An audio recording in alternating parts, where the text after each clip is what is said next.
He didn't answer. Instead, he turned his back on me completely and walked out of the room. And for the first time since I'd known him, I realized something about Tate that didn't match the fearless image everyone else saw. It wasn't shyness. It wasn't fear of attention. But whatever cameras reminded him of, he wanted absolutely nothing to do with it. That was why it surprised me so much that night. Tate hated cameras. Everyone knew it. If someone even lifted one in his direction, he would turn his back immediately, sometimes swearing loudly enough that people stopped trying after a while. Most of the time, he didn't even wait for the flash. The second he saw the lens pointed at him, he was already walking away.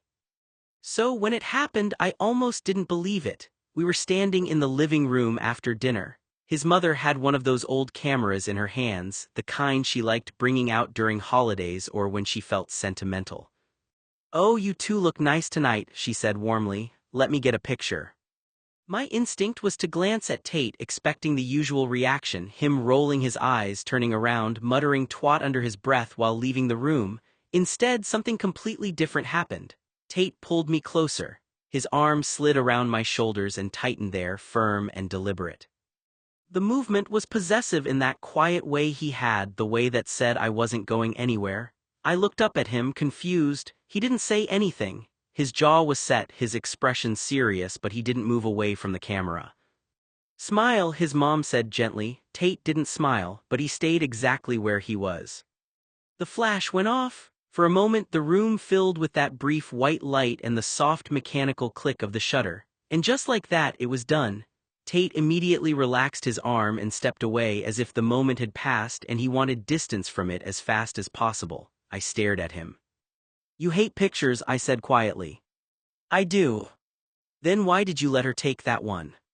"It's your 18th birthday." He glanced toward the camera in his mom's hands, then back at me. "Because you were in it," he said simply. I frowned. "That doesn't make sense." "It does to me." He started walking toward the stairs like the conversation was over. I followed him halfway down the hall. "So you'll never take a picture alone," I said slowly, trying to understand, "but you'll do it if I'm standing next to you."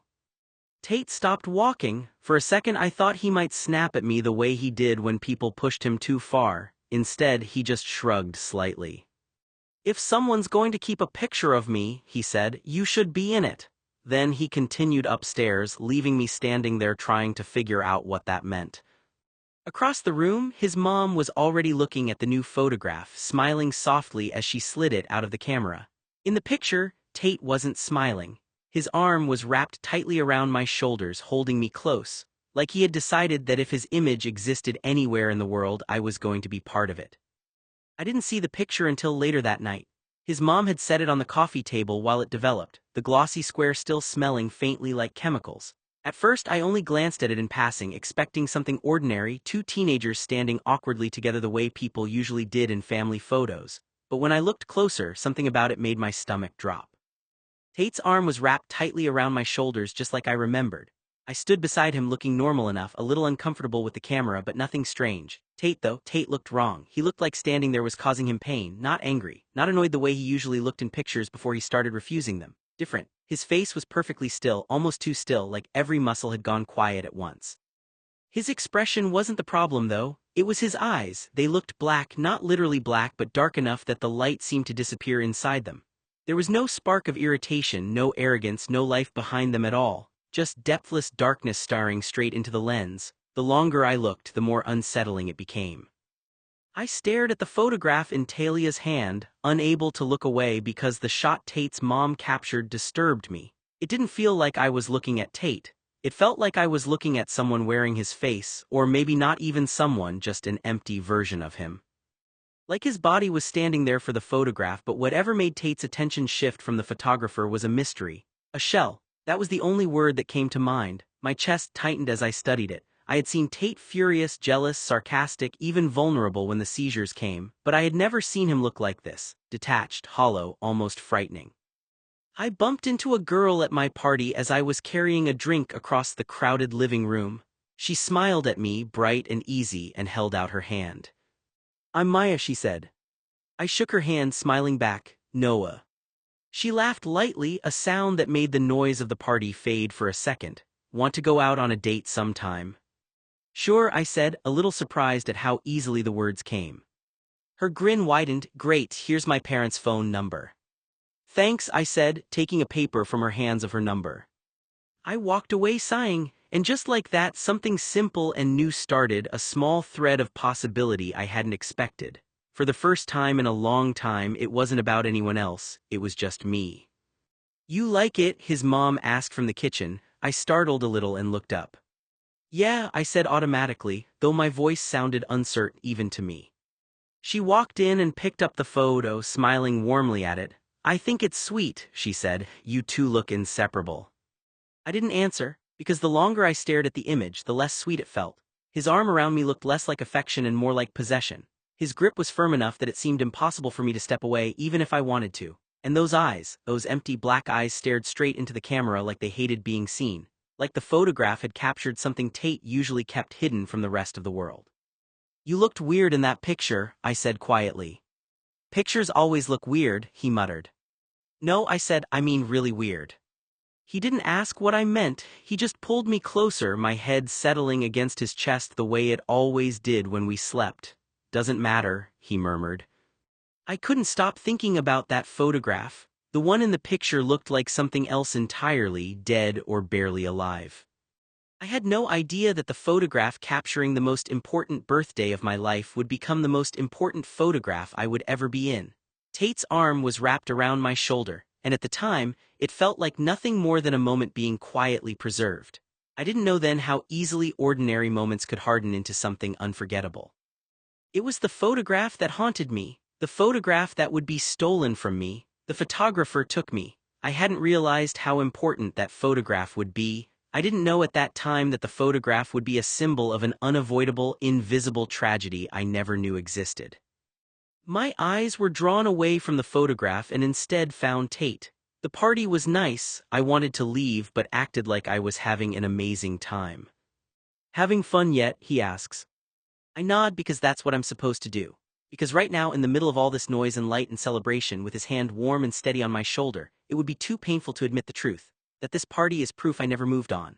That loving him quietly was never going to protect me. And that somewhere in this crowd, maybe already here, maybe about to arrive, is the girl who's going to make tonight unforgettable in a way I'm not sure I can survive. So, I smile, I let Tate keep me close, and I step fully into the chaos of my 18th birthday, knowing there's no turning back now. The doorbell cuts through the music like a warning shot. I don't see her at first, I just feel the shift. Tate's hand lifts from my shoulder, his body turning instinctively toward the sound. He glances at me, distracted but smiling. Be right back, he says. Tate walks to the front door, opening it carefully as he sees a girl standing there holding a little present. And then she's there. Emily. Emily steps inside like she belongs, blonde hair perfectly in place, easy smile, eyes already looking for him. Tate's face lights up in a way that makes my chest go hollow. He grabs 2 cups off the counter, hands one to her, leans in, and kisses her cheek like it's the most natural thing in the world. I don't wait to see more. I turn and push my way through the crowd, past laughter and shouting and bodies pressed too close until I find the nearest bathroom. I barely get the door shut before I'm leaning over the sink, gagging hard, my stomach revolting against the issy and popcorn I thought would be safe.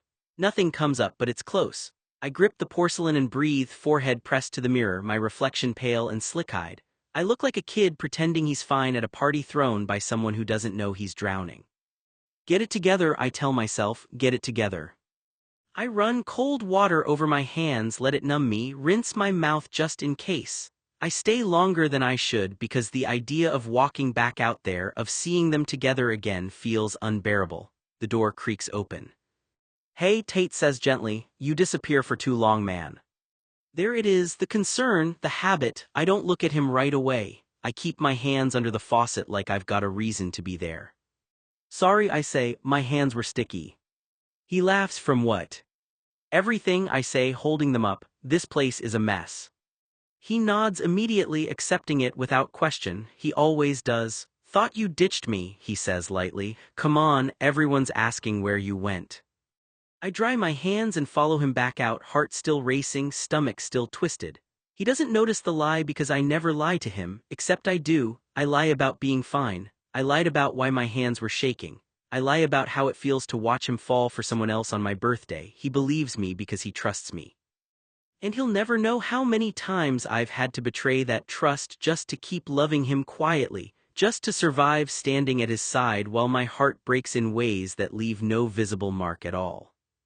I end up on a blue couch that smells like soda and fabric cleaner, talking about nothing with people whose names I half remember. Someone's cousin, someone from school, someone who keeps asking what I'm doing after graduation like it's a casual question and not a loaded gun. I nod, I smile, I survived. Then the music cuts. A ripple of noise moves through the house, attention shifting toward the kitchen. I look up just as Tate comes through the doorway, carefully balancing a 3-tier chocolate cake, dark frosting, thick layers, exactly the kind I love and never say out loud that I love. My chest tightens. Someone starts clapping, someone else starts singing. Suddenly everyone is singing, "Happy birthday to you," musical note. I stand because everyone else does, heat rushing to my face, hands awkward at my sides. Tate's grinning like this is the easiest thing in the world, like he didn't just orchestrate a moment that's going to live in my head forever. They finish. Someone whoops. Someone shouts, "18 baby." I blow out the candles in one breath and the room cheers like I've done something heroic. Then the gifts start. They pile them into my arms, onto the coffee table, onto the floor. I open them one by one, genuinely stunned. A drum set, leather gloves that actually fit, a Nintendo NES. I laugh because it feels unreal, because no one's ever spent money on me like this before today unless it's Tate.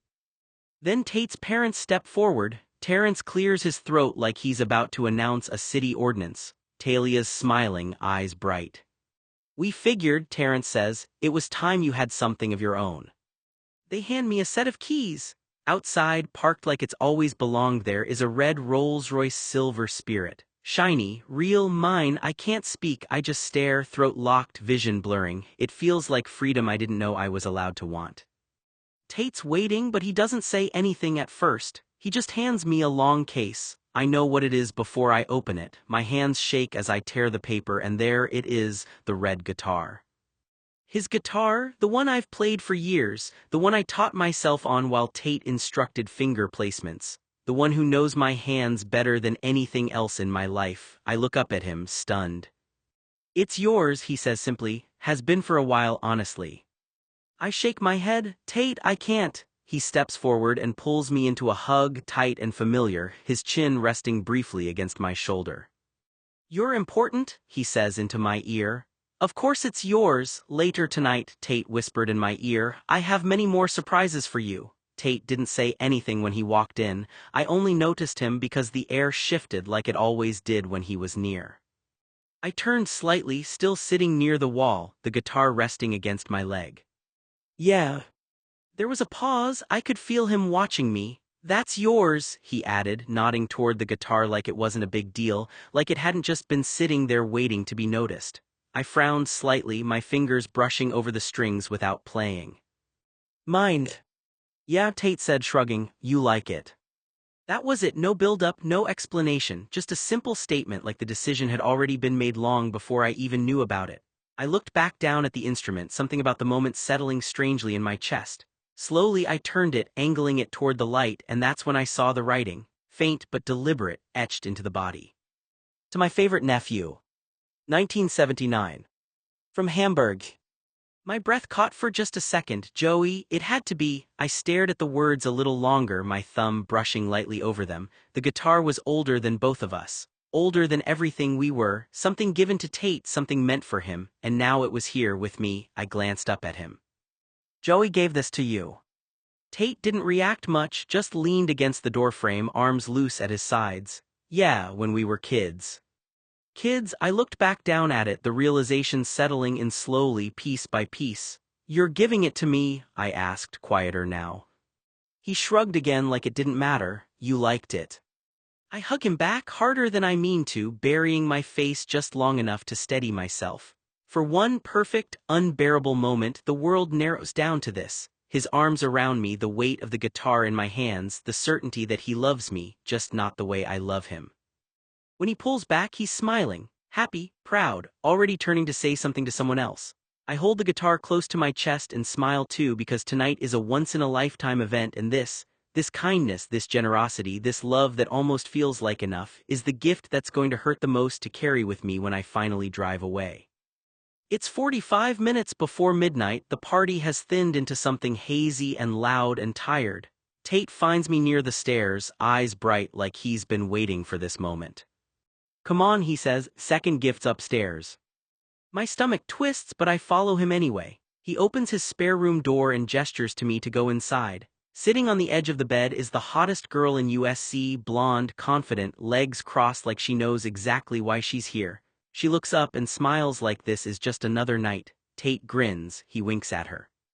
"Be nice to the birthday boy." His expression was impossible to read. "Fuck his brains out," he joked to the college girl with a crooked grin, the kind of crude comment he sometimes made when he wanted to look like he didn't care about anything. The girl rolled her eyes and shoved his shoulder playfully, but Tate wasn't looking at her anymore. He was looking straight at me, and then, silently, so quickly no one else would notice, his lips moved. "I love you."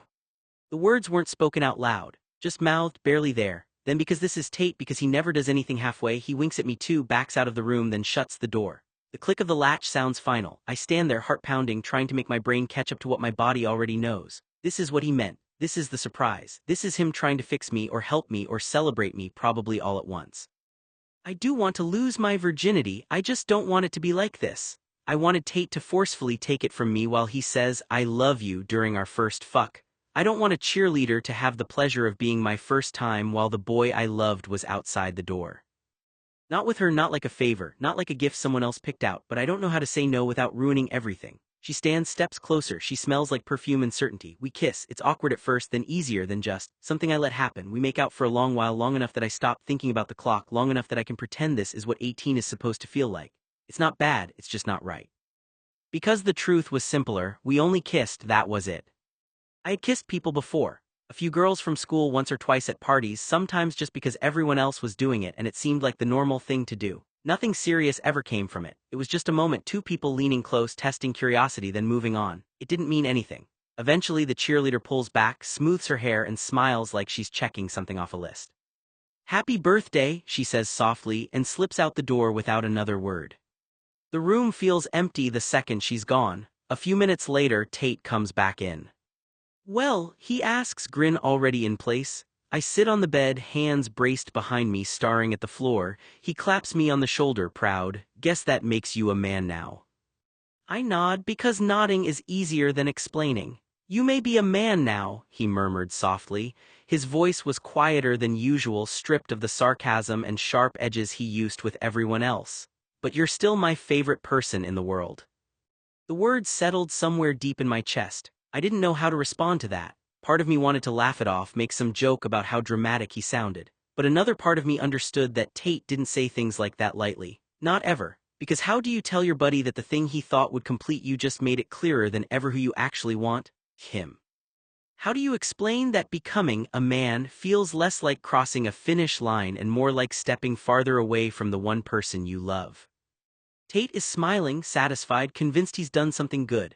And I sit there on my 18th birthday understanding that this moment is the beginning of knowing how to carry disappointment quietly without letting it show, just like I've always done.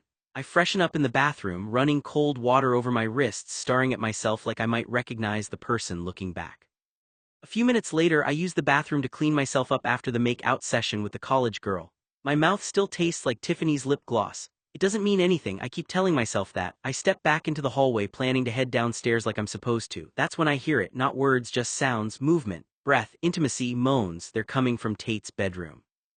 I lean closer to the slit between the wall and the door, seeing two people illuminated by the fireworks exploding outside by the patio. Tate is sleeping with Emily in our room on our bed where we spent our youth. Tate is fucking Emily from behind, completely nude, without anything but a condom between them. This stranger has access to the love of my life in a way I'll never experience or enjoy. I knew he liked her, but gosh, they'd only met yesterday. I slow, every instinct telling me to turn around, to keep walking, to be good and ignorant and safe. I know I shouldn't look, I know this is none of my business. I don't stop, I look again and again. The door isn't fully closed, just cracked enough to betray everything. I see Tate continuing to fuck. Not just see him given over to someone else. His body bare and unguarded, his focus entirely on Emily. There's no confusion in him, no hesitation. He's fully there in a way he's never been with me, not even in our quiet closeness, not even when he held me at night. Tate's hips snapped forward with mechanical precision, his thick 9-inch cock plunging into Emily's tight ass, the ring of muscle yielding under the relentless pressure. Her cheeks spread wide around his girth, slick with lube that did little to soften the raw friction, each thrust a calculated invasion, bottoming out until his balls pressed flush against her skin.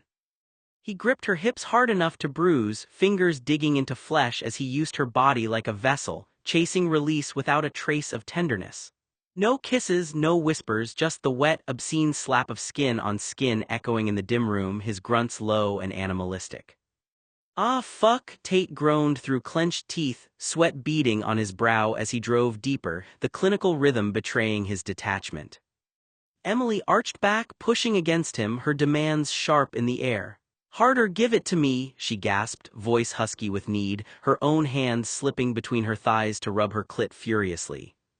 Tate obliged without emotion, pounding faster, his cock stretching her hole wide, the burn making her whimper even as she craved more. He'd seen enough of this in stolen moments, porn clips flickering on a screen during his rebellious teens, fueling fantasies he now executed flawlessly, but it left him hollow, unsatisfied, the lust of fire that burned hot but brief. His pace faltered as the climax built, muscles tensing along his thighs. So God," he muttered, the words punched out with each brutal shove. Emily's ass clenched around him, milking his shaft as she chased her own edge, but Tate was already there, jerking forward one last time, burying himself to the hilt. A guttural oh fuck ripped from his throat as he came, cock pulsing violently, flooding her depths with hot spurts of cum that leaked out around his base. He held still for a beat, grinding through the aftershocks, then pulled out with a slick pop, his dick softening slightly, glistening with their mess. Emily shuddered beneath him, her fingers working overtime until her body seized, orgasm crashing over her in waves, pussy clenching on nothing as she cried out, juices dripping down her thighs. "Yes, fuck yes," she moaned, collapsing forward onto the bed, spent and quivering. Tate stepped back, breathing heavy, wiping his cock on her discarded panties without a word. The room smelled of sex and sweat, but his eyes were distant, already drifting to the door, to the life waiting beyond this empty conquest. He dressed quickly, the zipper of his pants a sharp finality, leaving Emily to catch her breath alone, another notch, another release, but no closer to the fire he truly burned for. What I saw that night between Tate and Emily was temporary lust. He didn't love her, he just needed a hole to cum. I thought it was passion and love at 18, everything felt urgent, all-consuming, like fire and chaos mixed together. But looking back now at 30, I can see the truth. Emily didn't bring Tate out of himself. He didn't lose control, he didn't convulse with pleasure, he didn't open himself up to anyone. Watching him then, I realized what I'd felt as passion between them was really something far more clinical, calculated, and mechanical.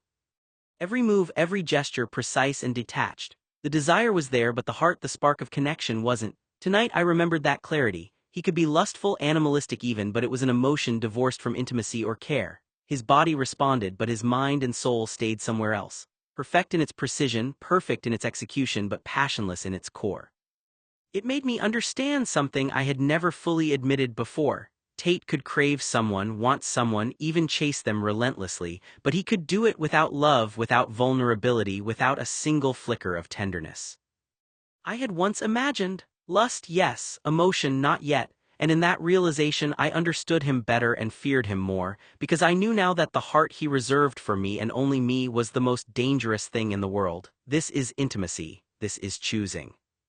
My hand goes numb. The keys slip from my fingers and hit the floor near the door with a dull clatter. No one notices, they don't hear it. The world doesn't pause for me. I back away like I've been struck. Watching the boy I loved sleeping with a woman was heartbreaking in a way I hadn't prepared myself for. I thought I had braced for it. I thought I had already accepted the reality of who Tate was and what he wanted. But standing there, seeing it happen in front of me, something inside my chest gave way. My heart was being torn apart, shredded or crushed slowly, deliberately, until there was nothing left but the raw ache of it. Every quiet hope I had ever carried about Tate cracked open all at once. For years I had lived with a fragile illusion, a quiet belief I barely allowed myself to admit, that someday he might change the way he saw me. That somehow, someway I might matter to him differently. That maybe the closeness we had meant something deeper, something that could eventually become real in the way I secretly wanted it to be. But watching him with her completely destroyed that illusion. There was no confusion on his face, no hesitation, no awareness of the way it felt for me to witness it. He was comfortable, natural, and entirely at ease in a world where I simply didn't exist in that way. The truth hit me with a brutal kind of clarity. He would never look at me like that, not once, not ever. I wasn't even on his radar for that kind of desire. To him, I existed somewhere else entirely, close, important maybe, but in a completely different category that could never cross over into what I wanted. Realizing the truth felt like something inside me was collapsing. I tried to keep my composure, but my chest felt tight and hollow at the same time, like my lungs couldn't quite draw enough air. My eyes burned, and before I could stop it, the tears started coming. Not loud, dramatic sobbing, just silent tears that slipped down my face while I stood there feeling completely shattered. It was humiliating in a way I couldn't explain. Not because of Tate himself, but because I realized how much of my heart I had given to someone who didn't even know it was his. All the moments I had replayed in my head over the years, the closeness, the late-night conversations, the way he sometimes looked at me with an intensity that made me wonder if he understood more than he admitted, suddenly felt foolish. Maybe they had meant everything to me and nothing or less to him. Maybe I had built an entire world out of something that had never existed. The realization hurt more than anything else. For a long time I had convinced myself that Tate might eventually see me differently, that our bond was so strong, so unique, that it might change something inside him, that maybe one day he would realize what we were to each other. But standing there watching him with her, it became painfully obvious how naive that hope had been. The version of Tate I loved, the one who talked about loyalty, closeness, and how nothing would ever come between us, was still real. But the part of him that could love someone the way I wanted to be loved, that part simply didn't include me. And maybe it never would. My heart felt like it was breaking into 1,000 tiny pieces, each one carrying some small memory of us. Tate and me laughing together, arguing about the future, making promises we were probably too young to understand. All of it felt distant now, fragile, almost imaginary. My parents hadn't wanted me my entire childhood, and neither did Tate, not in the way I needed to feel whole, protected, and safe. There must be something really wrong with me, something unlovable and broken if nobody loves me back. Tate could say I love you all he wanted, but it meant nothing to me anymore. I didn't want to be his bed warmer anymore, and Tate didn't think of me as his friend anyway. Tate would replace me in time, but I made sure to leave first to retain my pride and self-respect. I would be gone, and he'd never know how deeply he hurt me, killed my heart more like it. Tate could miss me all he wanted because I was just a warm body he never claimed outside his bedroom. I'd stay so gone from the Blue House and as far away from Tate's bedroom and control as possible to never be left, or worse, be told by someone I cared about that they loved me, just to be discarded later after a night spent in a fantasy I created in my mind. Going forward, I'd be with people I liked but never loved. I wouldn't open myself up to hurt again. Tate killed any chance I'd rely or trust anything that comes out of a straight boy's mouth, or the physical affection they showed towards me in an effort to control my life and manipulate my feelings. Gay guys don't find love, I told myself. We don't get to be happy or attain happy endings outside of a bedroom. I popped a Prozac, which helped regulate my moods and stave off the issues with my eating problems. I never told Tate about my eating disorder, depression, and avoidant issues, and now he wouldn't need to understand. I was doomed to be single forever. And if the only companionship I attained was friendships with individuals I respected, that would suffice. I'd never trust my heart or feelings again. Tate hated male weakness, so I'd avoid weakness. Love, feelings, vulnerability, intimacy, being in love, honesty, transparency, and fidelity. I'd build walls that only I could enter. No one would know about my weakness for Tate or the feelings I needed to throw away. I wiped my face, trying to steady myself, trying to gather whatever was left of my dignity. In that moment, I told myself something that felt both devastating and necessary. I was done with Tate. I was done with us, not just a little distance, not just space. Done. I didn't want to be his bed warmer anymore, not his buddy, not his constant companion. I didn't want to be the person he leaned on when it was convenient, the one he pulled close when he needed something and pushed aside when he didn't. I didn't want to be his bed warmer. I didn't want to be the body he reached for in the middle of the night like I was something he owned, something constant, something guaranteed. I didn't want to be the one who stayed still so he could sleep, the one who adjusted, who gave, who never asked for anything back. I didn't want to be his confidant. I didn't want to hear his thoughts, his half-truths, his carefully controlled words while he kept the real parts of himself hidden somewhere else, somewhere I wasn't allowed to go.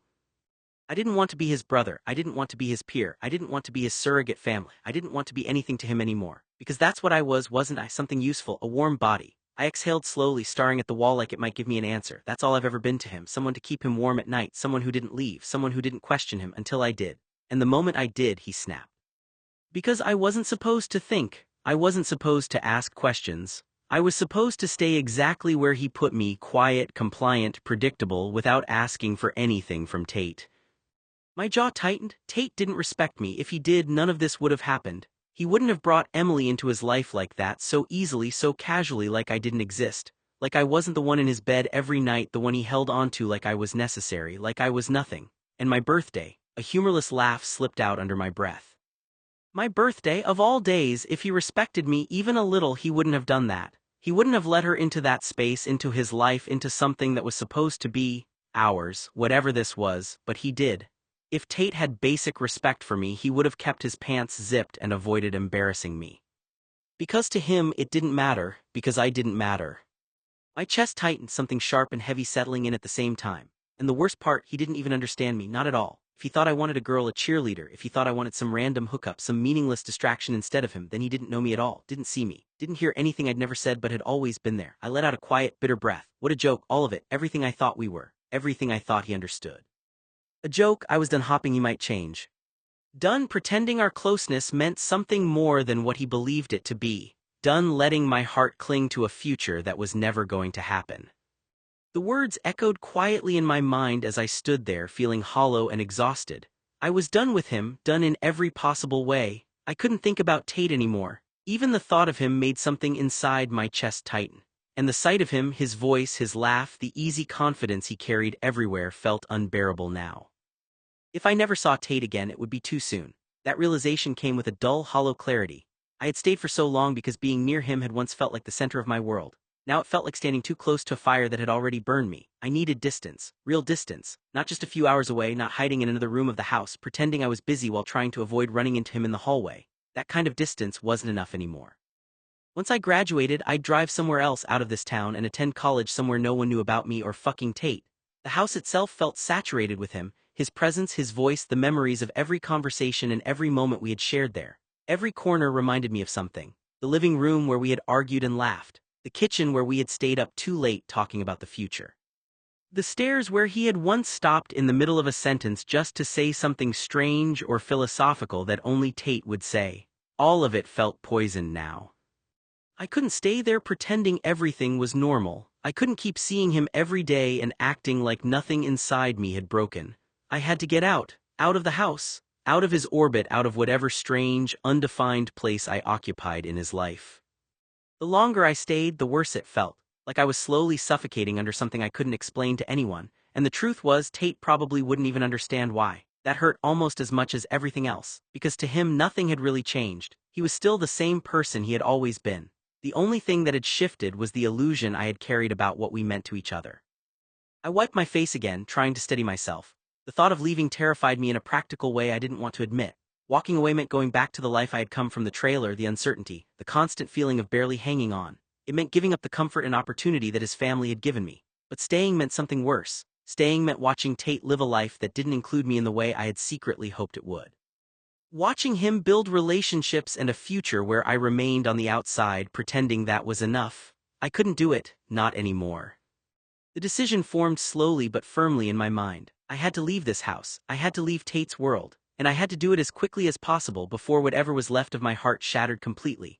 I don't think I just turned and walked down the hall, down the stairs, sprinting by Talia, Ajak, and Joey filming near the entryway. I dashed out the front door, lungs burning as the night air hit me. I fumble into the Rolls-Royce Silver Spirit, slam the door, and curl forward over the steering wheel as I can disappear into it. I cry until my chest aches, until my throat is raw, until jealousy turns into grief and grief turns into something hollow and endless. Tate isn't just having sex. He's living a life I'm not part of. This is my first night as an adult, spent alone in a car, shaking and sobbing outside a house that once felt like home. I stare through tears at the windshield, knowing with brutal clarity that whatever I was to him, whatever I hoped I might be, it was never going to be enough, or it was a mere fantasy. I sat in my car, tears streaming down my face, the engine off and the windows fogged from my ragged breaths.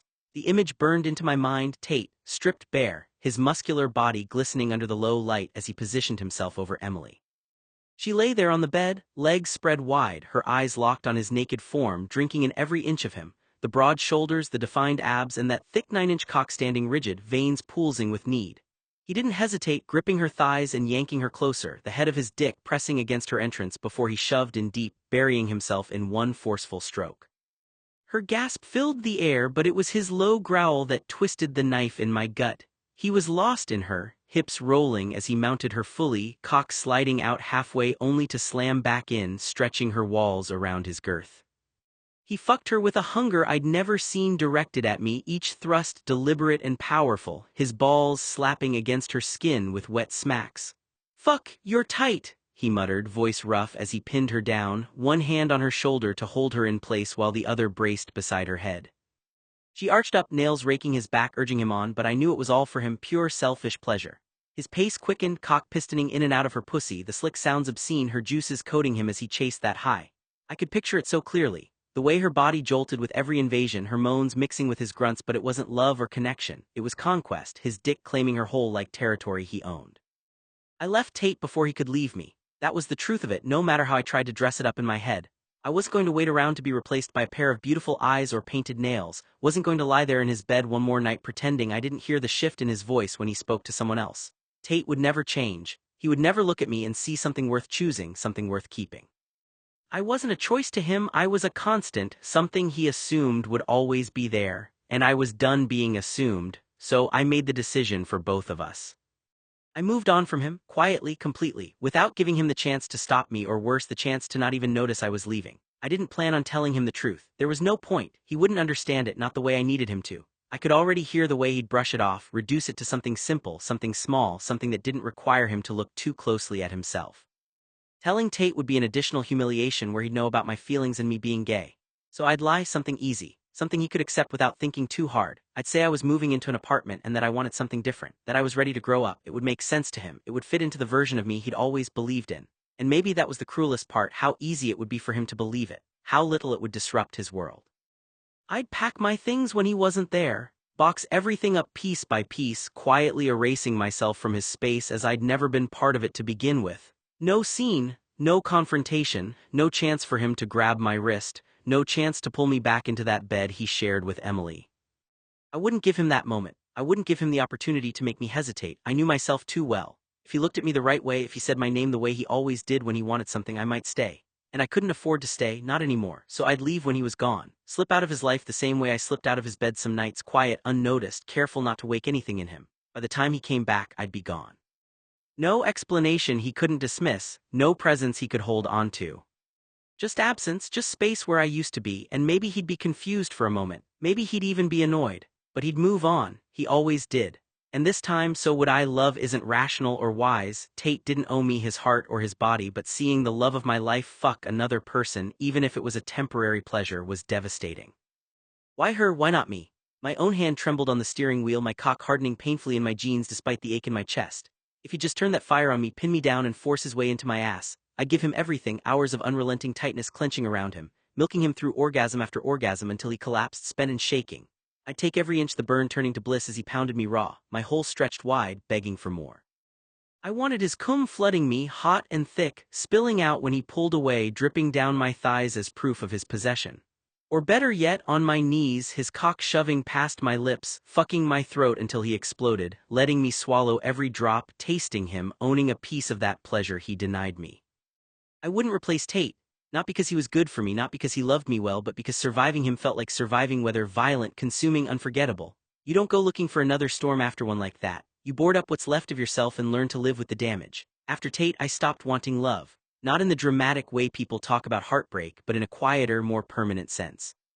The part of me that believed in soft mornings and shared futures felt like something I had imagined, not something that had ever truly been real. Love became a story I used to tell myself, like a dream you remember but can't quite believe you once believed. I didn't stop wanting to touch. That was different. I could still reach for bodies, still lose myself in the temporary and the physical.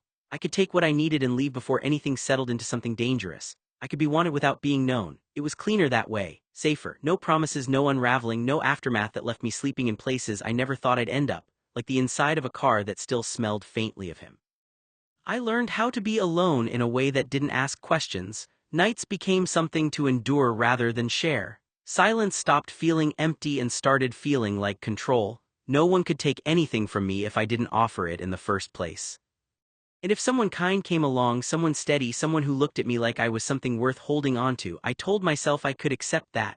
Not love, not really, but something adjacent to it, something manageable. I could build a life out of compromise, out of careful distance. I could play the part well enough that no one would notice the difference, because the truth was, I no longer believed in love as something safe.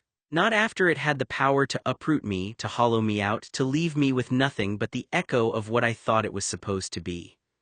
Sometimes I imagine what would happen if Tate came back. Not in a hopeful way, not in the way I might have once. Just as a thought experiment, like revisiting a place you barely survived. 10 hours, 10 months, 10 years, it wouldn't matter. Time doesn't rewrite what something was. I think I'd recognize him instantly. I think my body would remember before my mind had time to catch up. And maybe I'd let him close once more just to prove to myself that I could. That he didn't own that part of me anymore. That whatever power he once had burned itself out. But I wouldn't stay. I wouldn't believe him, not if he spoke about love or a future or anything that required trust. Those words would feel like artifacts from a language I no longer speak. I'd take what was real in the moment, something physical, something contained, and then I'd leave before it had the chance to become anything else. No second storm, no rebuilding twice, just distance, just survival, just me finally choosing to walk away on my own terms. A sob escaped me, raw and desperate. I'd kill for it, a single kiss from Tate, his mouth crashing into mine, tongue invading, claiming what was his. But here I was, alone in the dark, the memory of him buried in her replaying like a cruel loop, his body moving over hers in ways that should have been mine. The jealousy clawed deeper, fueling a twisted fantasy, dragging him away, locking us in, making him see how much better I could be, how my body would worship his cock until he forgot her name. My fingers fumbled with my zipper, freeing my aching dick, stroking hard as I imagined it, him flipping me over, spreading my cheeks and thrusting in without mercy, grunting my name as he came undone inside me. Adulthood doesn't feel like freedom. It feels like learning all at once exactly where you stand, and realizing no one is coming to move you. He's spending the night with her, and I'm all alone on my special day without my closest person who chose a hot stranger over me, his closest companion of 14 years. He was sleeping with her on my day. That was the thought that kept replaying, sharp and merciless as I sat there shaking. Not just that he was with her, but that he was with her the way he'd been with me. Curled clothes, familiar, intimate in that quiet, unconscious way that comes from habit and trust. He was holding her the way he'd held me 1,000 nights. That was the betrayal. Not sex, not lust, just replacement. He came undone with her, vulnerable even. Tate had only ever shown vulnerability with me. He betrayed me in every way. She was in my place, on my side of the bed, in the space my body knew by heart, the space I'd mistaken for meaning. The space I'd convinced myself was special, protected, maybe even sacred, seeing that killed something in me. Any fragile hope I'd been nursing, that maybe someday Tate would look at me differently, that maybe I wasn't just a placeholder until the right girl showed up, died right there in that hallway. I didn't need explanations. I didn't need closure, I had the truth. Tate loved like that, easily, naturally, without fear, and not with me. By the time I fled the house and locked myself inside the car, there was nothing left to argue with. No maybes, no what-ifs, no quiet fantasies to cling to, just the knowledge that the boy I loved had moved on completely, so completely he didn't even know he'd taken my place and handed it to someone else. That was my first night as an adult, and it was my worst nightmare. Not marked by freedom or celebration, but by the moment I finally understood that loving someone doesn't mean they'll ever love you back, and that sometimes the deepest wounds come from realizing you were never as irreplaceable as you believed. He was with her in the same bed we'd shared every night for 13 summers. That bed wasn't just furniture, it was history, movie marathons, half-asleep conversations, his arm slung over me as it belonged there. 5,000 ordinary nights I'd convinced myself meant something extraordinary. And now it didn't. He hadn't replaced me, because to replace someone you first have to admit they ever held a place. I had never occupied anything official enough to lose. I was convenience, comfort, and a familiar presence that filled quiet hours. Maybe I had been a placeholder or a warm body mistaken for something deeper. Tate hadn't meant to be cruel, inviting Emily over on my birthday. That was the worst part. He simply didn't know it ruined the day for me completely. That was the moment realism finally won. Standing there, heart splitting cleanly in two, I understood with brutal clarity that whatever fantasy I'd been clinging to was finished. Tate and I were over, as playmates, as family, as anything. The impossible thing I'd hoped we might someday become was dead. I would never share his bed again. Never share space or proximity with him after he'd humiliated me by letting a girl take my space where I slept. Never again would Tate sleep next to me as we had for years. Not out of pride, out of survival. Was that what it had been all along? I couldn't stop thinking about it. The cheerleader, the one who had kept me busy, distracted, busy enough that I didn't notice Tate slipping away. Was that really her purpose? Was she just a placeholder while Tate did what he wanted, while he was with Emily, while he got laid himself? The thought made my stomach twist. My own session with that girl, brief, meaningless, nothing compared to what I felt for him, had felt like a distraction. Maybe that was the point, maybe that was why it had happened at all, so I wouldn't see, so I wouldn't notice, because if I had looked, really looked, I would have seen Tate with Emily. And that's exactly what I caught, a glimpse, a single searing image that I would never be able to unsee. The unfairness of it clawed at me. Every part of me screamed at the absurdity of it. He was my constant, my bedmate, my companion, and yet in a single night, in a single moment, he had lived somewhere I wasn't allowed, somewhere I hadn't even suspected, and maybe I had been played. Maybe all of it, the cheerleader, my distraction, had been orchestrated so I would look away at the right moment, so I would miss it, so I would stay ignorant just long enough for him to move on. I hated the thought of it, hated how easily it fit into what I had already felt. Used, convenient, replaceable.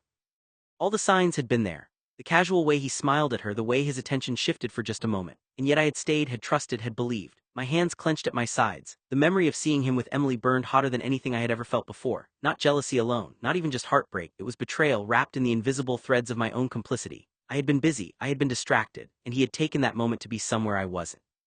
Somewhere he didn't need me to see. Somewhere I would never forgive myself for seeing. He would never get the chance to humiliate me by pretending nothing had changed. And I would never lie down in the place where he chose someone else so completely, so effortlessly. Some endings don't come with conversations or closure. Any hope I had that Tate might love me died that night. Watching him with Emily, laughing, moving through the world as if nothing else mattered, I felt small, invisible, and painfully aware of the distance between us. She didn't bring him alive or make him vulnerable, she didn't ignite passion, but just being near him was enough to remind me of what I could never have. It wasn't about her. It was about what he gave her effortlessly: charm, desire, attention. Straight guys like Tate could take what they wanted without struggle, without consequence. And I carried the weight of wanting him, of longing for someone who would never return it in the same way. Some just arrive fully formed, undeniable, and once you see them you can't unsee them. So I turned away. I was the stupid cunt who believed I had a chance against heteronormative behavior and ready, willing girls. And for the first time in my life, I chose myself over the quiet destruction of loving someone who was never going to choose me back. I didn't return to the house that night. I drove the streets instead, letting the darkness swallow me while my tears ran freely. I cried so hard my eyes swelled, my chest aching like it might split open. I was a heartbroken teen, hopelessly in love with my straight friend who hadn't the slightest clue how I felt. Thinking Tate could ever want me as a lover was a delusion, a fantasy for a kid who didn't understand the rules of the world yet. The closeness I'd once felt, the need for him. The trust and the intimacy we had shared, it was irretrievably altered after that night. I decided then, silently and painfully, that I would never tell anyone how I felt, that I might be gay didn't matter in the face of reality. Tate would never reciprocate and I had no right to ask for it.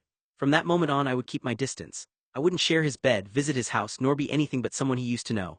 I would bury the longing somewhere deep inside until I could find someone I could love without the sharp edge of impossibility. And in that cold, lonely realization, I felt the first true ache of heartbreak. In 5 months, Tate would leave for college and never look back. He would move on to a world I couldn't follow, distant campuses, wealthy friends, a life built for him while I remained stuck at a community college 4,000 miles away. I knew what would happen. He'd marry some girl, charm her effortlessly, and see me only as a temporary remnant of his childhood. The thought burned in my chest. So I made a decision. Those last months would be mine to control. I would visit his home when Tate wasn't there to pack my things and leave. I'd say goodbye to his parents, but Tate, no way in hell would I see him. It hurt more than I could admit. Every laugh we shared, every touch, every conversation I let slip by, each one became a calculated step toward detachment. I thought about settling for friendship with Tate, about pretending we were just two platonic buddies who happened to share a life together. Maybe I could have done it if I'd loved him only a tenth as much as I did. Maybe then I could have smiled through the ache, buried my feelings, and accepted whatever scraps of him he was willing to give me. But I couldn't. When you love someone as completely as I loved Tate, unrequited love isn't something you simply learn to live with. It settles into every corner of your life until even the happiest moments are shadowed by the knowledge that your heart belongs to someone who can never return it the way you need.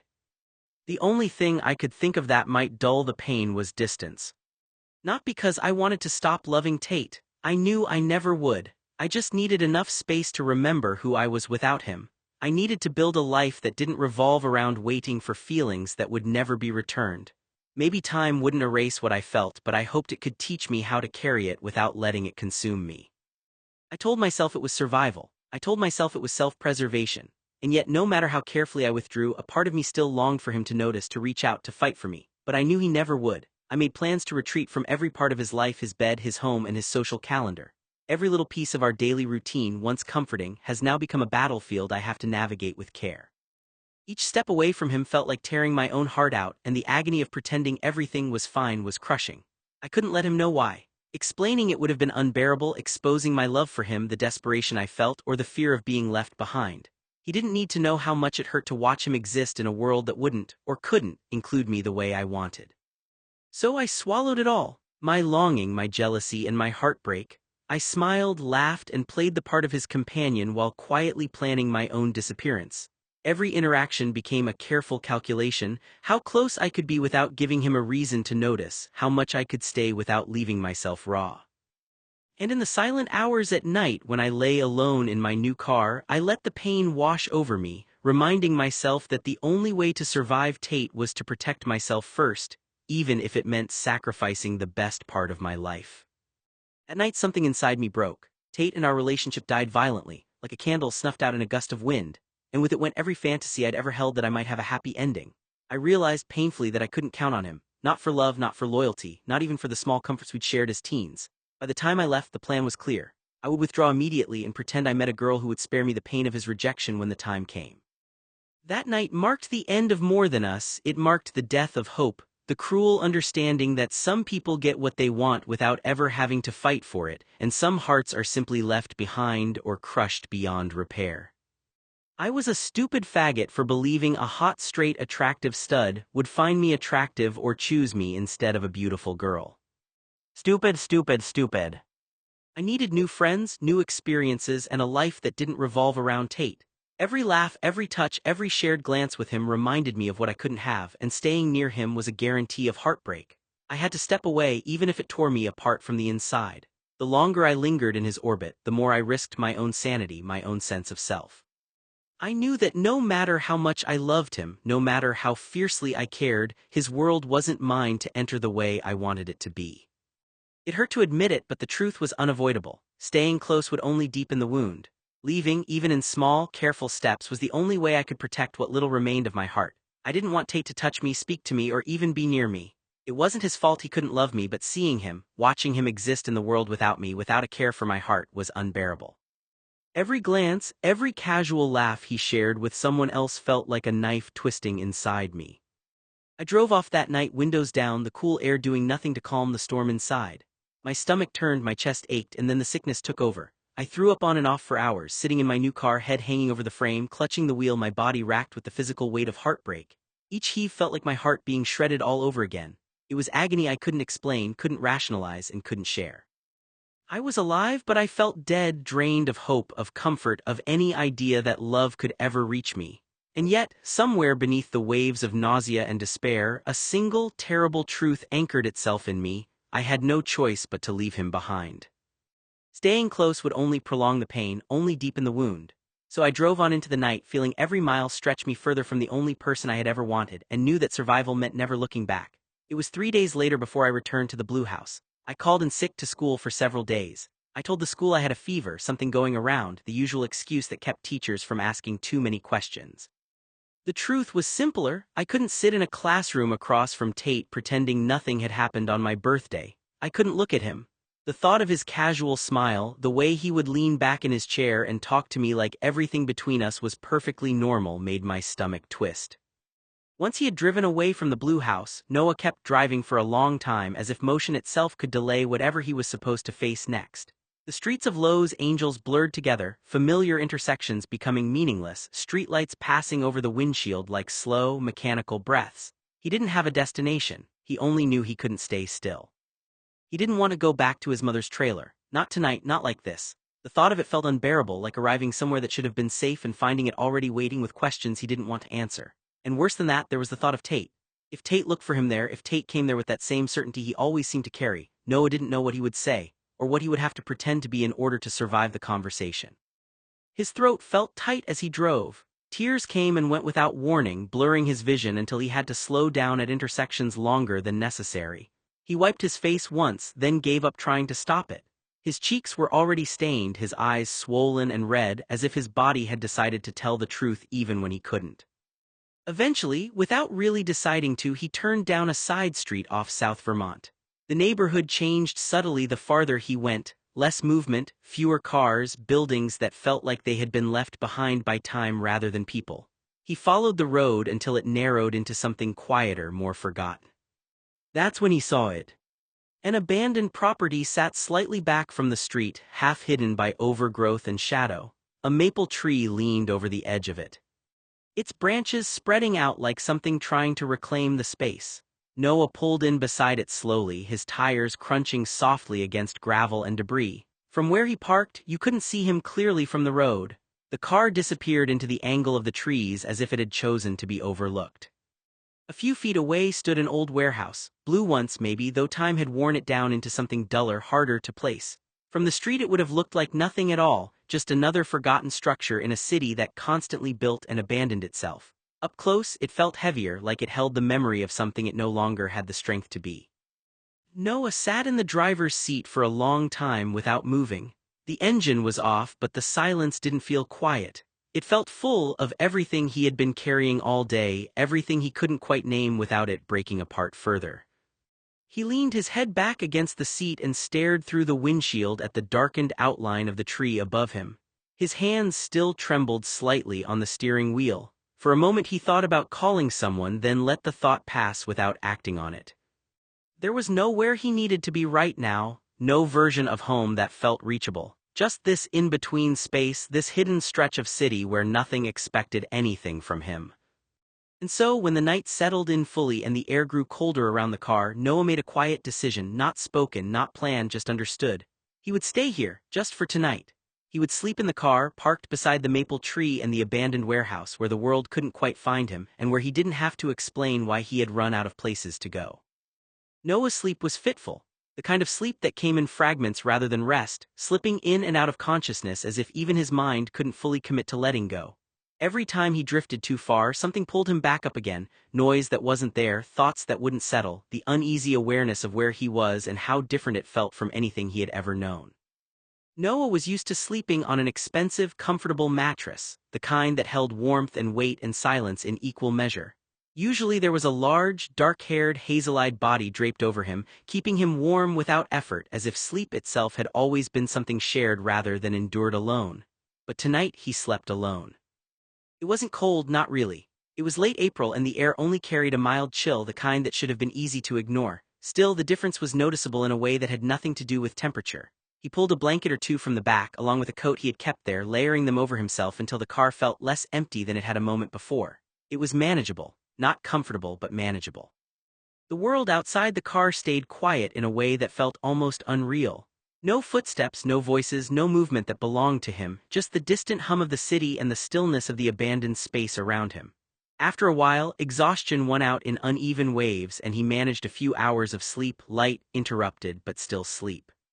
Later in the strange stretch between night and morning, his thoughts drifted back through the recent days in pieces. Talia and Terrence had given him a check inside a card when they presented him with the keys to his new car. It had felt unreal at the time, like something happening slightly outside of him, as if he were watching himself accept it rather than fully living it. After that first night sleeping on South Vermont, everything had begun to shift into motion. He stayed in a hotel for 2 nights, clean sheets, artificial quiet, a kind of temporary safety that didn't ask anything of him except payment. And then, almost by accident, he found something more stable, a job house-sitting for an upper-class woman while she was in Florida for a few months. It wasn't permanent, but it was enough to create structure where there had been none, enough to turn drifting into something closer to survival. And in the back of his mind, even as sleep pulled at him again in uneven intervals, Noah understood that this was how things were becoming now. Not sudden changes, but small steps away from everything he had once taken for granted, each one leading him further into a life that no longer resembled the one he had left behind. Noah thought about how Tate probably wouldn't figure out what he had done. Not right away, at least. Maybe not ever if Noah managed it carefully enough, if he kept enough distance between the life he had just left behind and whatever came next. And Noah was under no condition going to talk about it with anyone, not his mother, not Talia or Terence, not anyone who might try to piece together where he had gone or why, and especially not Tate. The thought of Tate knowing made something in his chest tight, not because Tate would understand or not understand, but because he would react. Because Tate always reacted like he had the right to reach into Noah's life and rearrange it, like proximity meant permission. And Noah couldn't afford that anymore. Not here, not now, not in whatever version of his life was forming in the space between exhaustion and survival. He lay there in the dim interior of the car, staring up at the roof as if it might offer answers if he looked long enough. It didn't. Nothing did. Only the steady realization that whatever had just changed in his life couldn't be taken back and couldn't be explained in a way that would make it simpler. So he stayed silent, not out of confidence but out of necessity, and let the silence become its own kind of decision. Tate wouldn't know what he had done. That was the cruelest part. To him, it had been just another night. By Friday morning, I knew what I had to do. I waited until noon when I was certain Tate would be in school. I didn't want to risk seeing him, not yet, not ever again if I could help it. I drove my new car over to his house, the one his family had practically made a second home for me. The driveway looked the same as always, quiet and familiar, which somehow made the moment harder. I knocked on the door with 2 folded cardboard boxes tucked under my arm. For a second I considered turning around and walking back to the car. My heart was pounding so loudly I could hear it in my ears, but before I could change my mind the door opened. Talia stood there smiling warmly the way she always did when she saw me. "Hey honey," she said, her voice full of the easy affection that had made this house feel like a second home for years. "I heard you were sick. What's going on?" Then her eyes dropped to the boxes in my arms, her smile faded slightly. "What are those for?" I swallowed. "I'm moving out," I said. The words sounded strange out loud, too final, too abrupt. For a moment she just stared at me like she hadn't heard me correctly. "You're what?" "I'm moving out," I repeated quietly, her eyebrows knit together immediately. "Moving out, why?" "Reasons." There was a long pause, the silence stretched between us like something fragile about to snap. "No," she said slowly, "no, you're not." I shifted the boxes in my hands. "Talia." "No," she said again, this time more firmly, "you're not moving out of this house." "I am." Her eyes moved from my face to the driveway behind me where the car sat with more boxes stacked in the back seat. That was when the concern in her expression turned into something deeper. "What happened?" "Nothing." She gave me a look that said she had known me far too long to believe that. "Don't do that," she said gently. "Don't give me anything. You've been practically living here for 14 years. You don't just show up with boxes and announce you're leaving without a reason." I looked past her shoulder into the house. Talia's hands trembled slightly as she recounted everything. "Noah, you don't understand how bad it's been, Tate." He took the baseball bat to his car, the one we gave him for his birthday last month. He smashed the windows, the bumper, even tore up the seats. He just couldn't stop himself. Hours, just hours of destroying it while crying. Her voice cracked and she rubbed her eyes as if the memories physically hurt her. Noah felt his chest tighten like someone had wrapped a rope around it. His stomach twisted and a dry cough rattled in his throat. He did that because of me. The thought alone was like acid in his veins. His hands, clammy and trembling, gripped the edge of the chair as if he could somehow anchor himself against the guilt crashing through him. Talia pressed on, her voice quieter but heavier, like leads sliding down a slope. "And the bed, Noah, he's been lying there for 3 days, crying. Screaming, throwing tantrums. He refuses food, refuses water. Anytime I try to help, he stomps his foot, screams, like a 5-year-old. It's like he's breaking apart and doesn't know how to hold himself together." Noah's mind reeled. He imagined Tate, usually composed even in frustration, now curled on the mattress, fists clenched, nails digging into the fabric, sobs shaking his body, the quiet devastation in the room broken only by the occasional slam of a foot on the floor. "I left him like this." The thought clawed at him relentlessly. I didn't know it would. I thought leaving would." Noah's voice faltered and he closed his eyes. "I thought giving him space would protect him. I thought I was doing the right thing, but the right thing hadn't stopped Tate from collapsing entirely." Talia stepped closer, her hands hovering as if afraid to touch him. "Noah, he hasn't just lost his car or his guitars he smashed. He's lost everything that kept him steady, and you were the anchor he clung to. Her voice softened, almost a whisper, but it carried like a bell in the silent room. You weren't just part of his life, you were his life. Noah's throat burned. The memory of Tate's laughter, the light in his eyes when he showed him a new riff, even the way he'd hum absently while tuning his guitars, it all came rushing back, unbearable in its intensity. All of that, shattered, and it's my fault. I didn't know, Talia, I never meant. His voice cracked entirely, broken strings of sound echoing Tate's own chaos. I thought leaving would make it easier for both of us. I thought I was protecting him. Talia shook her head slowly, frustration and sorrow tangled together. No, Noah, that's the thing, you didn't know him like you thought you did. You weren't protecting him, you were abandoning him. Every day you weren't there, he was unraveling, spiraling. He needed you, and when you left, he lost the only thing that kept him steady. Noah closed his eyes, a shudder running through his shoulders. The image of Tate in the wreckage of his own life, the car, the guitars, the room, and the broken bed, played in his mind like a relentless film. He could imagine Tate's explosive rage and inability to understand his emotions. His buddy loved to beat his rage and fists into inanimate objects that couldn't fight back against the whims of a hormonal, tantrum-obsessed teen.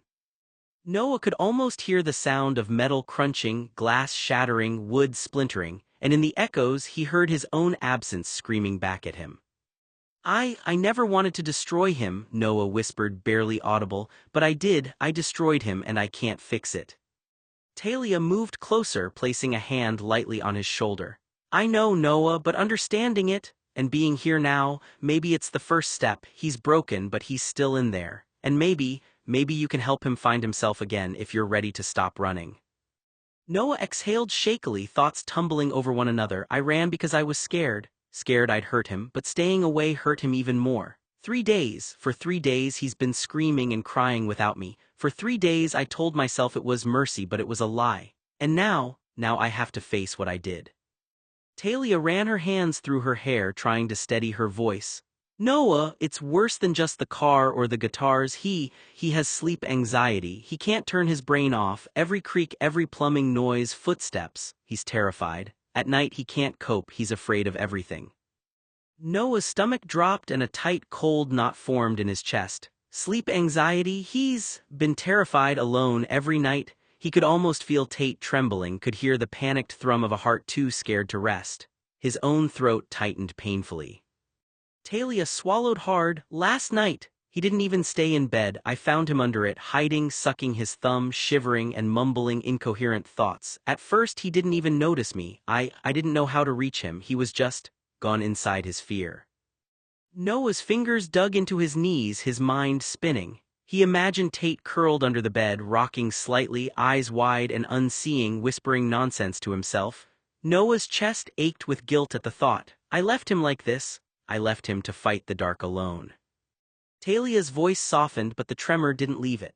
I tried to calm him, tried to get him to come out, but he just screamed and thrashed. He's like a child trapped in a nightmare he can't wake from. And Noah, it's all because you weren't there. You were supposed to be his anchor. And when you left, she trailed off, letting the weight of the words hang between them. Noah closed his eyes, swallowing hard against the lump in his throat. Every memory of Tate, confident, capable, the light in his eyes when he played a riff clashed violently with this image of him broken, shivering under a bed. I thought I was protecting him. I thought distance was mercy. But it's terror, pure terror, every night. I've made him afraid of the dark, of his own house, of himself. I had no idea it was this bad, Noah whispered, voice cracking. He felt hollow inside, like a part of him had been carved away by guilt. I thought, if I left he'd be okay, he'd be fine. Talia shook her head slowly, her expression a mix of sorrow and frustration. Noah, that's not how he works. He doesn't cope like most people. He needs stability. He needs someone steady to hold on to. Without you he's unraveling, sleeping under his bed, terrified of everything, unable to eat, unable to rest. He's trapped in his own mind, and every night it's worse. Noah pressed his hands against his face, his thumbs digging into his eyes as he tried to shut out the images. I've made him like this. 3 days, 2 nights, under the bed, shaking alone, and I thought I was doing the right thing. Noah shook his head, his jaw tight, voice low but firm. I can't go back, Talia, I'm sorry, I won't be the thing that keeps Tate alive.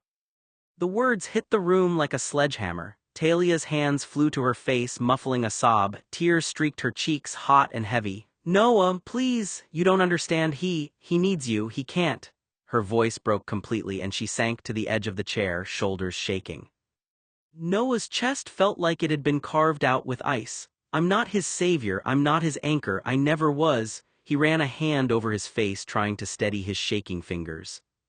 I can't be responsible for his survival. I'm not the person who can fix what he can't control. Talia's eyes, wide and desperate, glimmered with something raw: fear, grief, frustration, all tangled together. No, you don't get it. You think you're leaving him hurt. He's trapped in his own mind. His brain, it doesn't process things like other people. He throws tantrums, he breaks things. He can't understand words like no or stop or boundaries. He doesn't have the neurological development to convey what he feels. He's 5. 5 years old, emotionally, extremely immature, impatient, impulsive, demanding, and intolerant. He just needs someone to help him navigate it.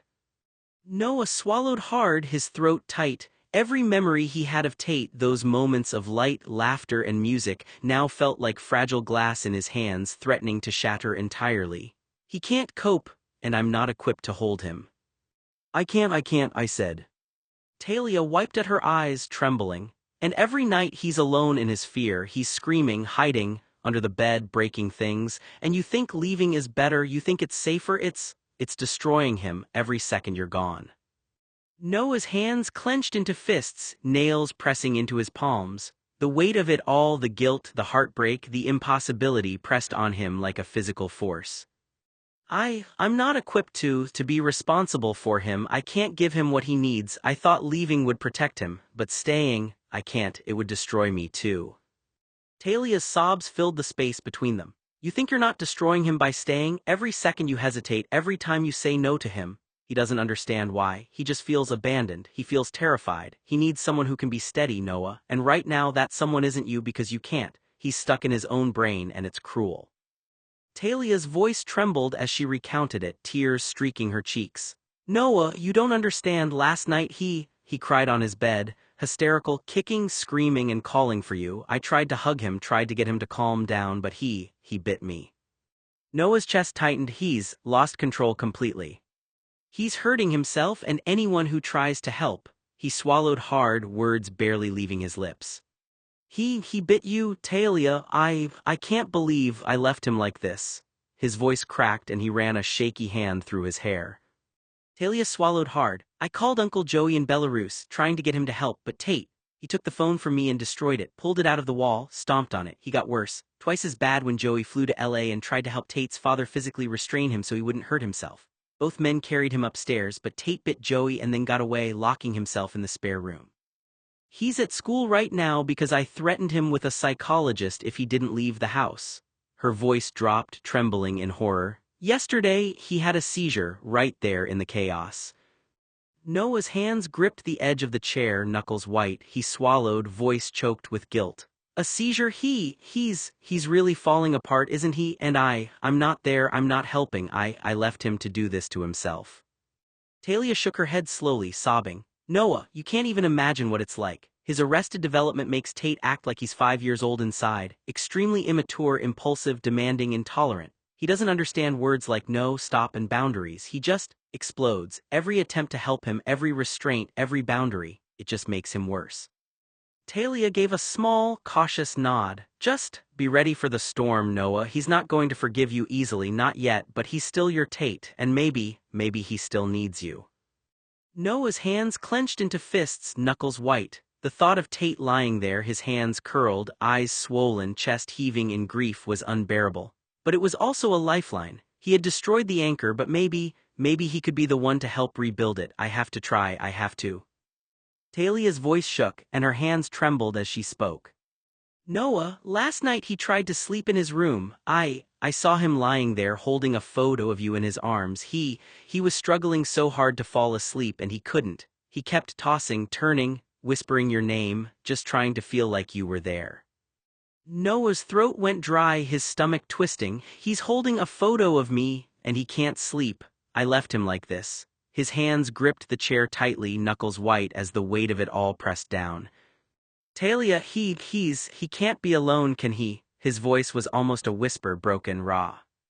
Talia shook her head, tears slipping freely now. No, Noah, he's so terrified of being alone. he sleeps with a loaded cocked handgun by his pillow. Every night he won't even let anyone near it or him. Noah's hands flew to his face, pressing into his eyes. A gun, he's armed and terrified, in his own room, alone, because I left.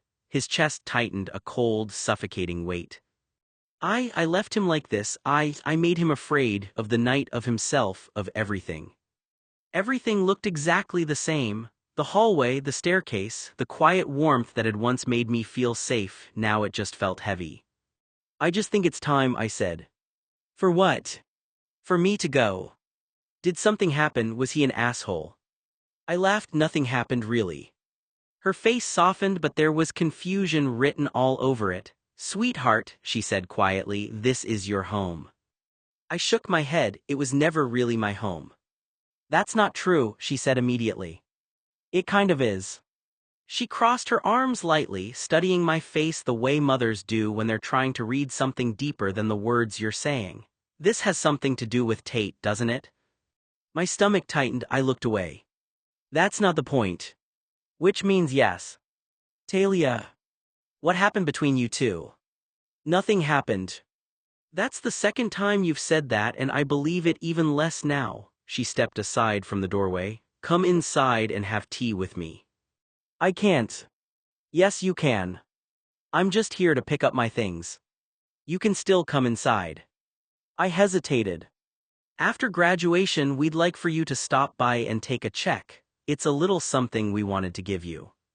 Every instinct told me that stepping into this house again would make leaving harder. Okay, I said.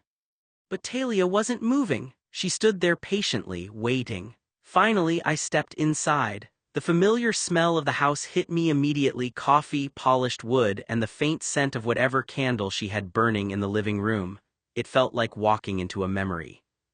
Talia closed the door behind me and turned to face me. All right, she said calmly, start talking. There's nothing to talk about. She gave a small sigh. You know I love you, right? The words caught me off guard. I know. You're like another son to me. That made my chest ache. Talia sighed, the sound soft but heavy, like it carried the weight of every quiet disappointment she'd ever held.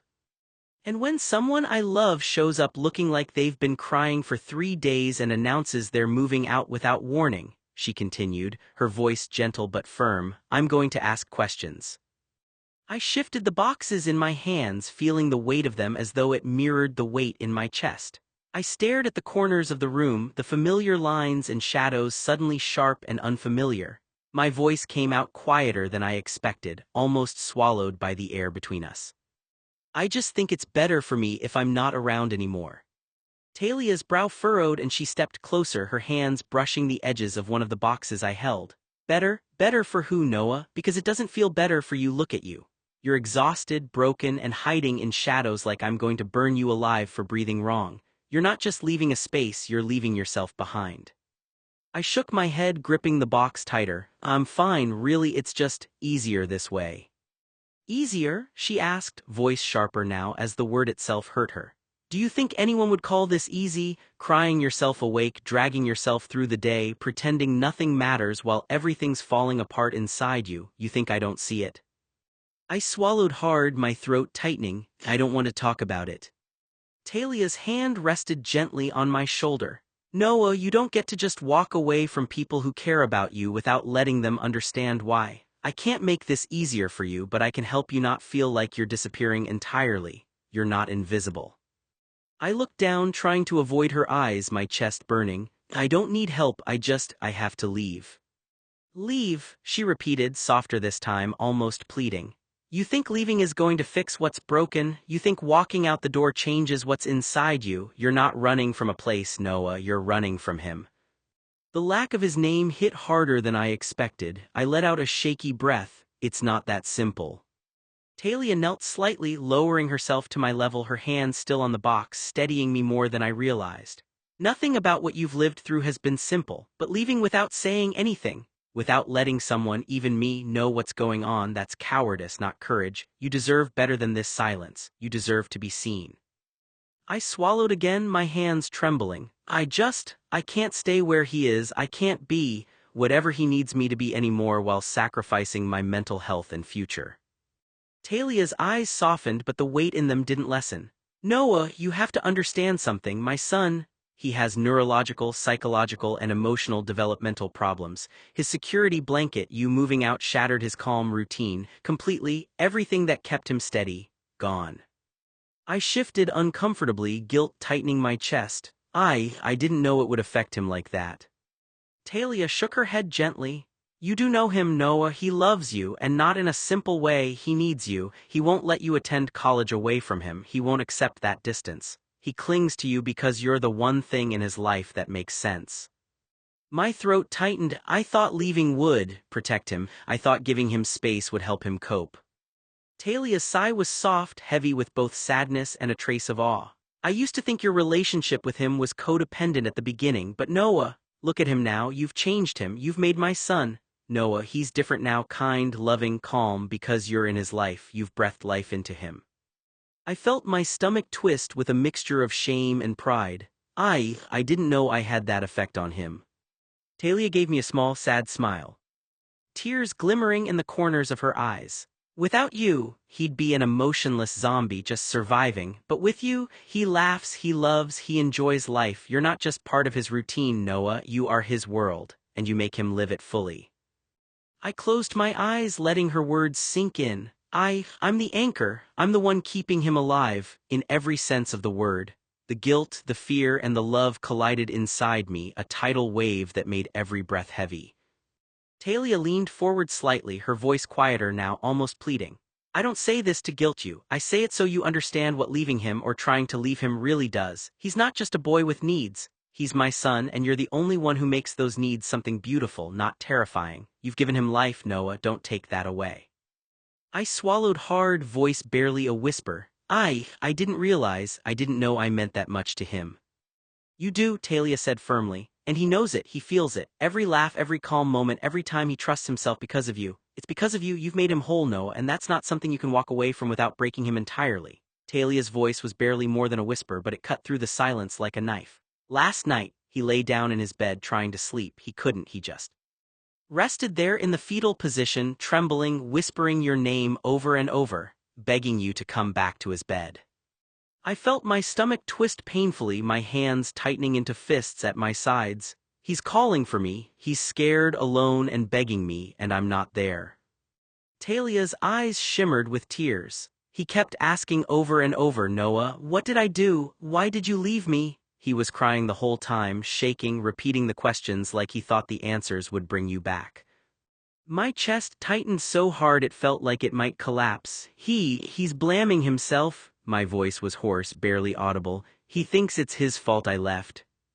Talia nodded slowly, her hands trembling. He can't understand why you're not there. His brain, it doesn't process it. He can't grasp boundaries, distance, or that you weren't abandoning him on purpose. All he knows is that the person he depends on, the only one he trusts, is gone, and he's terrified, desperate, and crying.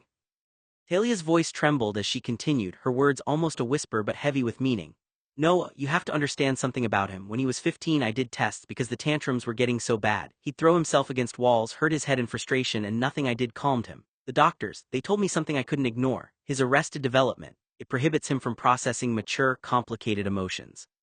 Sentiment and happiness are the only feelings he really knows how to handle. Everything else, sadness, fear, anger, guilt, love, or worry, it short-circuits him. He can't process it, it overwhelms him. I swallowed hard, feeling my stomach tighten. So that's why, every night, every breakdown, every panic, it's not just fear, it's his brain hitting a wall, and I left him to face that alone. Talia wiped a tear from her cheek. Noah, he doesn't understand boundaries or distance. He doesn't understand why you left or why his life keeps moving without you in it. All he knows is what he feels, and it's too much for him. He clings, he cries, he screams, he asks over and over, what did I do? Why did you leave me? Because his brain can't make sense of it any other way. Talia cried, her shoulders trembling, tears streaking her cheeks. When Tate's emotions overwhelm him, he passes out or has a seizure. Her voice cracked, heavy with fear and love. Noah, he wants you back, he needs you, he can't cope without you. Talia wiped at her tears, her voice trembling but urgent. I don't mean to burden you, Noah, but Tate will snap if you don't come home. He's holding on to you, and without you, he's falling apart. My chest tightened painfully, snap, fall apart, because I left him. I swallowed hard, words catching in my throat. I know Talia, I know he needs me, but I can't. I don't know if I can survive it. I thought leaving would protect him, but my voice faltered, drowned in guilt. Talia leaned forward, almost pleading. Noah, you're the only one who can hold him steady. The only one who can keep him from completely losing it. He's crying, trembling, whispering your name. He needs you, please. He can't manage this alone. I pressed my hands to my face, chest tightening with helplessness. I left him in chaos, and now he's at the edge. He wants me back, and I'm the only one who can stop him from breaking.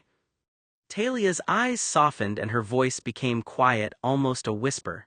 Noah, maybe you can't be what he needs you to be, but you can be what you need. Don't let fear or guilt chain you. You're allowed to choose yourself. I nodded slowly, the weight of her words pressing against the weight of the boxes in my arms. I know. Talia gave my shoulder one last squeeze before stepping back. Then promise me this: if you leave, don't vanish, don't let yourself disappear. You owe yourself that much.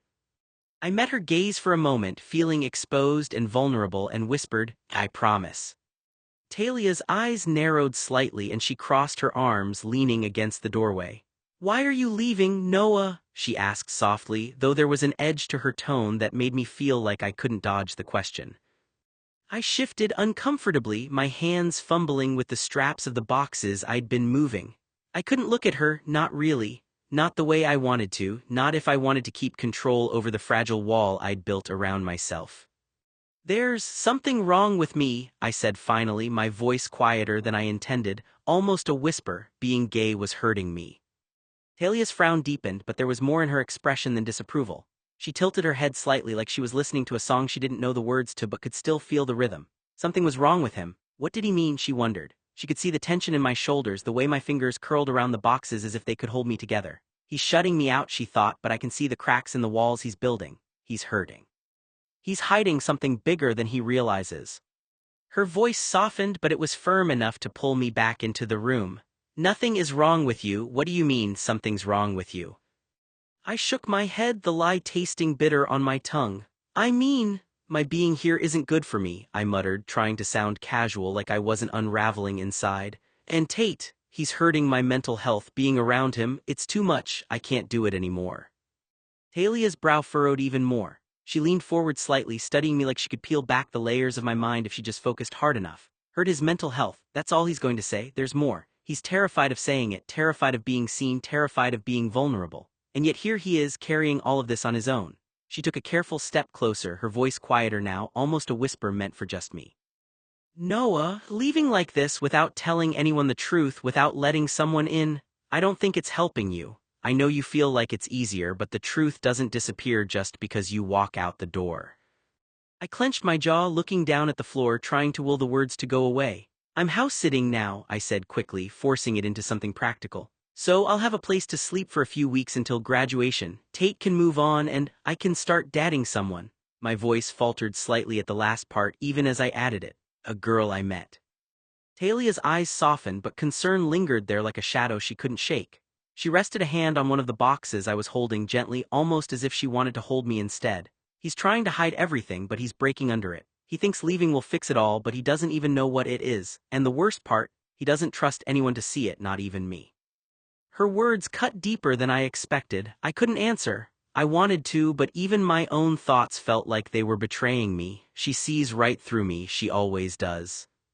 She stepped closer again, carefully closing the distance between us without touching, like she was mapping the space I'd built around myself. Look at me, she said gently. Really look at me, Noah. You can't hide from everything, not from yourself. Better for who? Everyone. That's not an answer. It's the only one I've got, I sigh. She studied my face for a long moment, her eyes soft but sharp, the kind of look that made it impossible to hide anything. I shifted under it, suddenly aware of how tired and raw I must look, how clearly my exhaustion and heartbreak were painted across my features. She said gently, Did Tate hurt you? My throat tightened and I forced a small laugh that sounded hollow even to my own ears. No. Her brow furrowed slightly and she stepped closer, the weight of her concern pressing into the space between us. Emotionally. I didn't answer. The truth was too complicated, too sharp.